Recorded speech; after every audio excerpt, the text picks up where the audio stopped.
ہم کریں گے ہر مظلوم کی حمایت۔ السلام علیکم، میں ہوں حرین فاطمہ اور آپ دیکھ رہے ہیں حمایتی نیوز HD چینل۔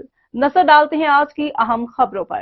پاکستانی عازمین حج کو مینا میں مشکلات کا سامنا، جگہ نہ ملنے کی شکایات۔ پاکستانی عازمین حج کو مینا میں مشکلات کا سامنا، جگہ نہ ملنے کی شکایات۔ مینا میں 2400 کے قریب عازمین کو درپیش مشکلات سے سعودی وزارت حج کو مسلسل آگاہ کر رہے ہیں۔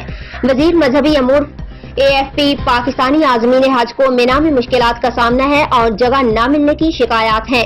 دنیا بھر سے 20 لاکھ عازمین حج مناسک حج کے پہلے مرحلے میں مینا پہنچ گئے، تاہم مینا کے مکتب نمبر 253، 257 اور 267 میں موجود پاکستانی عازمین حج کو مشکلات کا سامنا ہے۔ عازمین حج کا کہنا ہے کہ خیموں کے اندر جگہ نہیں ہے، دھوپ میں بستر لگا کر گزارا کرنا پڑ رہا ہے، مکتب میں کوئی مدد کرنے والا نہیں، نہ وزارت کا کوئی نمائندہ بات کرنے کو تیار ہے۔ وزارت مذہبی امور کے ترجمان کا کہنا ہے کہ خیموں میں جگہ ہے لیکن لوگ جگہ گھیر کر بیٹھتے ہیں، بعد میں آنے والے چاہتے ہیں انہیں نیا خیمہ ملے۔ عازمین حج ڈھیروں سامان لے کر آتے ہیں، ہدایات پر بھی عمل نہیں کرتے۔